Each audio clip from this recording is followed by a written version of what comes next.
지분경매 입문입니다.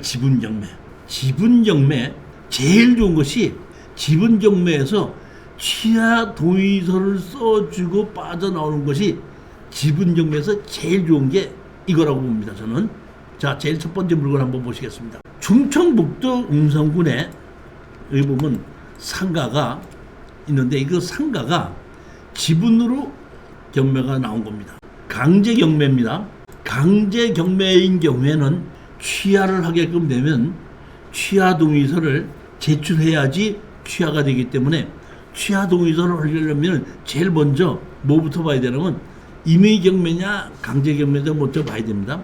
강제경매인데 여기 보시면 이게 얼마죠?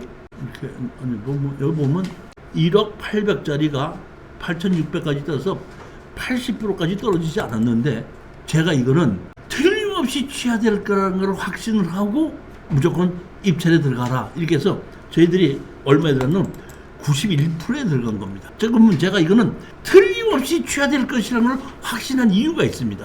자, 보시겠습니다.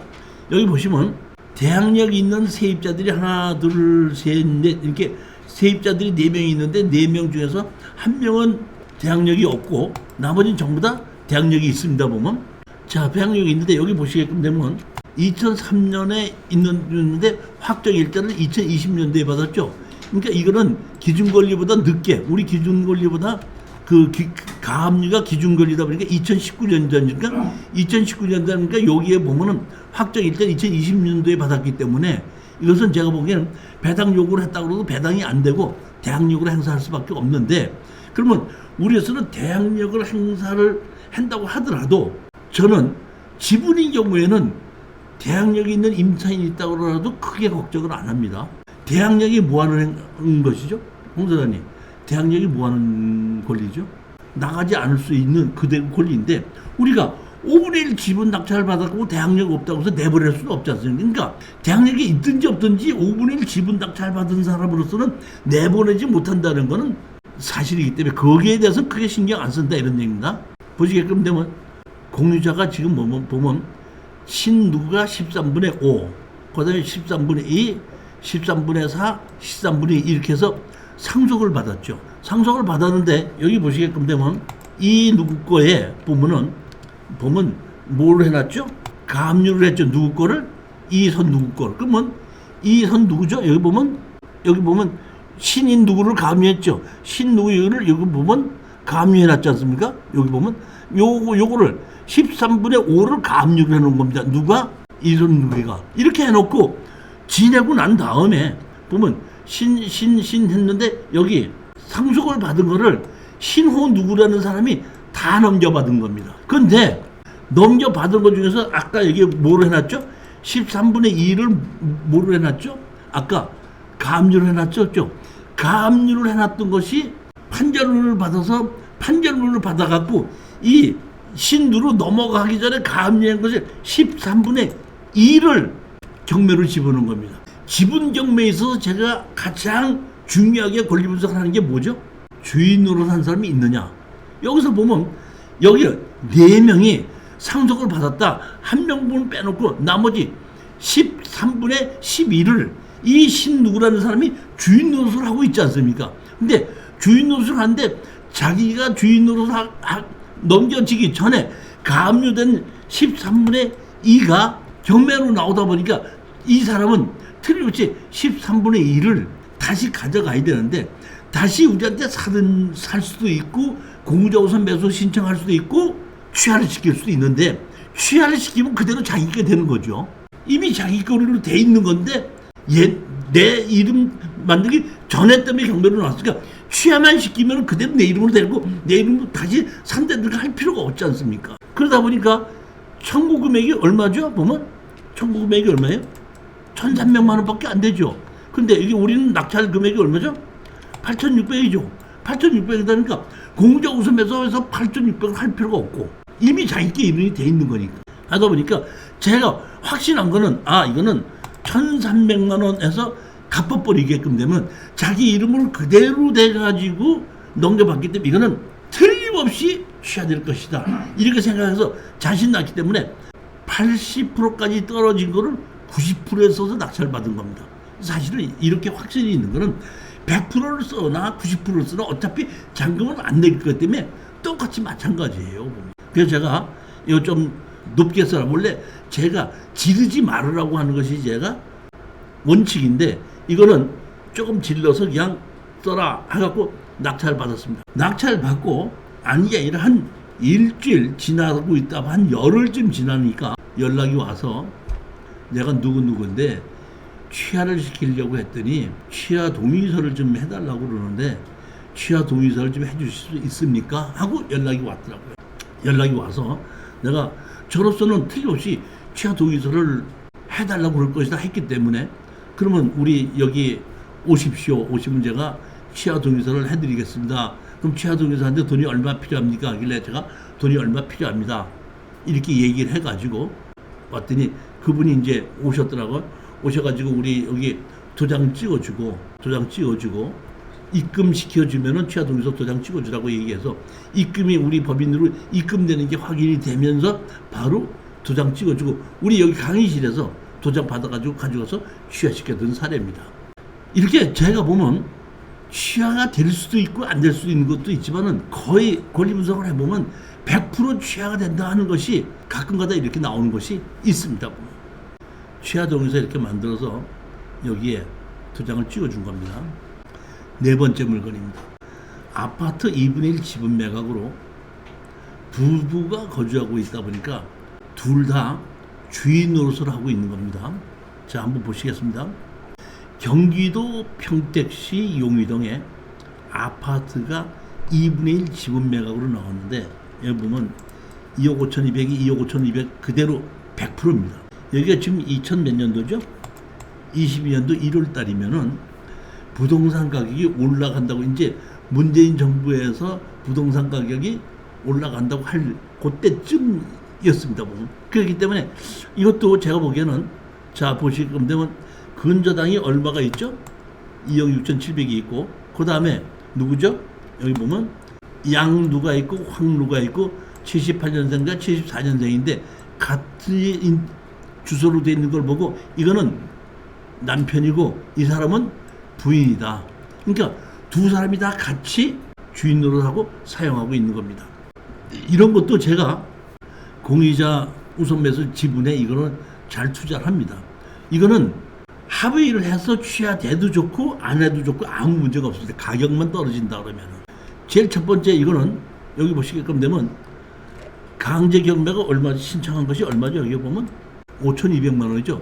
그런데 경매 가격은 얼마죠? 지금 2억 5천이죠. 2억 5천이라는 얘기는 2분의 1이 2억 5천이라는 얘기는 5억짜리 아파트 아닙니까? 5억짜리 아파트를 여기 청구 금액이 얼마? 5,200만 원에 이 아파트를 날리진 않을 것이다 이렇게 생각합니다. 아무리 부부에 있고 여기에 설정이 있다고 하더라도 해서 제가 이것도 틀림없이 취하를 될 테니까 취하 입찰에 100%인데도 입찰 들어가라 했더니 그대로 우리가 2억 5,200을 2억 5,211만 1,000원을 써가지고 우리가 낙찰을 받았는데 낙찰을 받고 나니까 이것도 아니나 다를까 연락이 왔습니다. 그래서 취하를 시키려고 하니까 취하 동의서를 해주지 않은데 아까 그거는 1,000 몇백만 원, 2,000만 원 정도의 취하 동의서를 써주기 때문에 제가 한 가격을 300에서 500 정도 사이로 통해서 도장을 찍어준 거고 이건 얼마였죠? 감정 가격이 2억 5천 되지 않습니까? 이런 경우에는 1,000만 원 정도 주십시오 해서 500만 원에서 1,000만 원 정도를 요구를 한다고 하더라도 제가 보면 협상을 하는 것이 맞다고 봤기 때문에 이 당시도 그것에서 달라고 했더니 그런 정도는 해드리겠습니다 해가지고 취하 동의서를 도장을 찍어주고 이것도 우리가 잔금을 내지 않고 취하 동의서를 도장을 찍어줘서 우리 통장으로 우리한테 500이든지 700이든지 받지 않습니까? 자 하고 나면 며칠 있으면 취하가 되고 법원에서 우리 낙찰받은 사람한테 연락이 옵니다. 취하되었으니 입찰 보증금 찾아가십시오 해서 낙찰받아서 입찰 보증금까지 찾아가는 게 약 한 달 반 정도, 빠를 때는 한 달, 그 안에 모든 것이 끝나고 잔금을 내지 않기도 하기 때문에 지분경매의 임무는 취하가 될 수 있는가부터 먼저 찾는 것이 원칙이라고 보시면 됩니다. 다섯 번째 물건을 보시겠습니다. 여기는 아파트를 상속을 받은 겁니다. 보시면 경기도 남양주시 아파트인데 여기 보면 1억 3,500입니다. 1억 3,500인데 여기를 봤더니 자 보십시오. 뭐라고 했죠? 사행이 취소해서 해갖고 1억 3천을 집어넣지 않습니까? 소유자 모친 조 누구에 의하면 채무자의 가족이 이 사건 전부를 점유하고 사용하고 있다. 그러니까 엄마하고 아들하고 살고 있는데 상속을 전부 다 엄마가 상속을 한 겁니다. 그러다 보니까 여기 보십시오. 채권자가 여기 오 누구를 상대로 해가지고 조 누구를 상대로 해서 너 왜 아버지가 돌아가시면서 상속을 하게끔 되면은 배우자 1.5, 7분의 5, 아들 2 해갖고 이렇게 상속을 해야 되는데 네가 채무를 회피하기 위해서 상속을 하지 않은 게 아니냐 해갖고 강제로 소송을 해서 강제로 해서 기입 등기를 시켜놓고 그러고 경매를 집어넣은 겁니다. 그랬을 때 제가 여태까지 이렇게 사행위 취소로 해서 강제로 상속을 시켜서 경매를 했다는 얘기는 거기에 주인 노릇을 한 사람이 있었다는 얘기죠. 주인 노릇을 한 사람이 있기 때문에 이렇게 나오다 보니까 지분에서 해결이 되려면은 주인 노릇을 한 사람이 있느냐 없느냐인데 이건 주인이 정확하게 있다는 뜻입니다. 그렇기 때문에 이것도 취하될 것이다 생각하고 들어갔더니 아닌 게 아니라 또 연락이 왔습니다. 연락이 왔는데 이 아들이 여기 우리 강의실까지 왔더라고요. 와가지고 이거는 제가 금액도 많고 또 이 청구금도 많고 하길래 그 취하 동의서 할 때 얼마를 드려야 됩니까 하길래 1,000만 원 주십시오 했더니 예 알았습니다 하면서 1,000만 원을 받고 이것도 취하 동의서 도장 찍어주고 끝냈던 그 사건입니다. 여섯 번째 물건입니다. 성남시 수정구인데 여기 보시게끔 되면은 이것도 지분경매입니다. 이 지분경매인데 우리가 입찰에 들어가서 보면 여기 누군지 입찰에 들어가서 낙찰을 받았죠. 이 사람이 누구죠? 낙찰을 받아서 허가가 났습니다. 예, 허가 났습니다. 제가 보면 이거는 그 뭐랄까 법인으로 들어갔어도 이제 그 여기 전 것은 누구의 대리인 누가 있다 보니까 대리인으로 간 거죠. 했는데 허가가 났다가 뭐가 했어? 허가가 났으니까 저는 허가가 났으면은 어디 얼마 있다가 취하 동의서를 해달라고 묻지 않겠는가 이렇게 생각을 했는데 뭘 했어? 허가 취소가 난 겁니다. 그러니까 다시 말하면 허가 나고 일주일 있으면 허가 나죠. 다시 일주일 지났을 때는 낙찰을 당한 사람이 이의 신청하는 경우가 있죠. 제가 보니까 그 이의 신청을 받아준 것 같은데 그 받아준 것이 보게끔 되면 바로 받아준 것이 아니라 3월 7일인데 6월 15일이면 3개월 걸렸죠. 그러니까 제가 보기에는 허가 취소하는 거에 대한 것을 소송을 했던 것 같아요. 그래서 소송에서 받아서 이기다 보니까 허가 취소가 난 겁니다.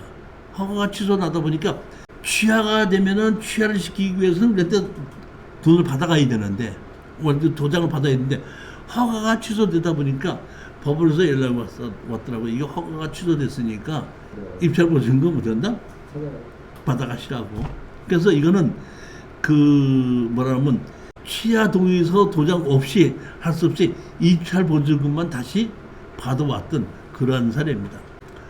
이것도 보면 68년에서 72년도 같은 점은 그 두 부부인 것 같은데 제가 보기에는 이런 거 소송을 하는 것 자체가 예전에 제가 이렇게 지분경매를 낙찰을 받았다가 허가 났다가 불허가 난 사례가 있었거든요. 그래서 제가 법원에다가 허가 났다가 왜 허가가 불허가 났습니까? 이렇게 물어봤더니 그때 그 법원에서 대답은 지분권자한테 송달이 돼야 되는데 송달이 안 됐고 송달 간주를 해서 집행을 했는데 지분권자가 이의 신청을 했다 이런 얘기입니다. 지분권자가 이의 신청하다 보니까 그게 받아들여져 가지고 허가 난 것이 취소된 경우가 있습니다. 이렇게 됐는데 이 지분 경매는 지분 경매 경매를 집을 때는 반드시 다른 지분권자한테다가 송달이 돼서 공자 우선 매수하든지 뭐든지 할 수 있는 기회가 있어야 되는데 송달이 안 되다 보니까 송달 간주 이렇게 되는 모양이에요. 그래서 그대로 진행했던 모양인데 그러다 보니까 낙찰을 받다 보니까 그 사람이 이의 신청을 했고 이의 신청을 하다 보니까 받아들여지다 보니까 허가가 났다가 허가가 취소되는 건데 이거가 그렇다는 것이 아니라 저는 이거는 그냥 났다가 허가 취소되는 거 보고 그냥 본직원만 찾아와 버리고 말고 물어보지는 않았습니다. 근데 예전에 다른 것에서 제가 했을 때 그 당시에 허가가 났다가 허가가 취소됐을 때 왜 허가가 취소됐냐고 물어봤을 때는 그때 지분권자한테 송달이 돼야 되는데 송달되지 않습니다. 그럼 송달이 되지 않았으면 집행하지 말아야 되는, 경매를 진행하지 말아야 되는데 제가 봤더니 송달이 안 되다 보니까 송달 간주한 걸로 해서 그대로 집행이 됐든 그랬는데 그 이의 신청을 해갖고 허가 났더니 허가 취소를 하고 그 후에 다시 경매로 또 진행되는 겁니다. 송달이 됐으니까. 여기 보면 통지서 발송, 채무자 매각 결정 미시 발송하고 채무자 소유자 결정 발송 뭐 이렇게 돼 있고 그 보면은 여기 보면 뭘로 돼 있죠? 여기 뭘로 돼 있죠? 송달 간주가 돼 있죠. 송달이 된 게 아니라 송달 간주 이렇게 돼 있기 때문에 이것이 받아들여진 걸로 제가 그렇게 알고 있습니다. 그렇게 해가지고 다시 보면 나중에 변경됐다가 유찰됐다가 다시 취하를 시킨 겁니다. 이렇게 내용이 그렇게 됐습니다. 후에 보니까 10분만 또 쉬었다 하도록 하십니다.